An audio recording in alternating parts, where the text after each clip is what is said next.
It can strike at any time, affecting the young, old, poor, or rich, illiterate, literate, uneducated, or educated. The devastation of this matter is frequently ignored until someone has become another death statistic, and even then, some people never take mind of it. Poverty is at an all-time high right now, and with no doubt it is becoming worse. Poverty refers to the condition of not being able to afford the basic necessities such as clean water, food, clothing, shelter, education, healthcare are all inclusive. And it is our job to lend a helping hand to those who are less fortunate and to make this world a better place. Today I would like to persuade you guys to support those who are less fortunate and those who are in poverty. I'm quite sure that most of you all have seen or know of someone who is considered to be in poverty. And it's quite an unhuman-like sight, but that's the world we live in. So that we have to be conscientious about those and be thankful for what we have, because there are people such as children and adults out there in our community and in the world who do not have those things that sometimes we take for granted. I personally never been without basic necessities, but through research, by seeing images and reading different articles, I have a clear concept or idea of what it is to be living in poverty. Not a good thing. So I have a deep compassion to help those who are less fortunate, whether it is donating clothes to Goodwill, raising canned goods so that people who are without can eat. Since I've been a kid, I always had compassion for those. And today I hope to actually transfer that energy over to you guys as I try to persuade you guys to support those who are in poverty. I'm going to try to persuade you all to support those who are in poverty. First, I will point out solutions to reduce poverty.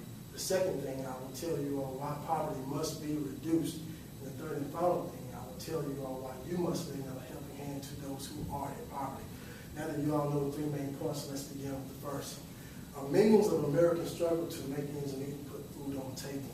We must, that says, create good jobs so that people who are capable can work. Also, we must create better nutrition programs for our children and adults, and provide affordable health care and child care so that people who have low income and low means can actually live instead of being at the bottom of the food chain.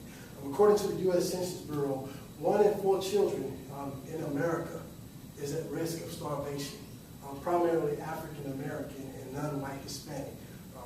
Pretty much our culture has been affected by this. Also, the U.S. Census Bureau says that Louisiana's poverty rate right now is at 19.2%. This year is nearly 20%, the second highest in our nation and the highest in the southern states. So yes, poverty has made a home in our home. And I want to bring to your mind a scripture from the Old Testament, book of Proverbs, chapter 31, verses 9 through 8 through 9.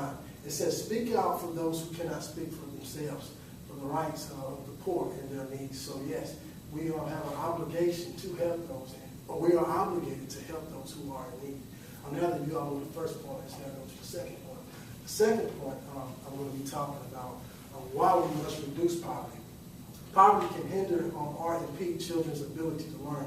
It contributes to emotional, social, and behavioral problems, and not only that, but it also contributes to both poor physical and mental health. So again, we need to help our children.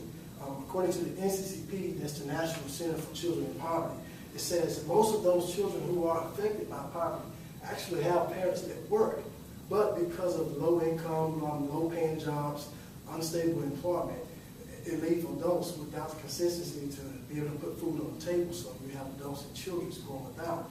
And another overwhelming statistic I picked up was the U.S. Census Bureau says that in 2007, 3.6 million seniors 65 years and older were stricken by poverty.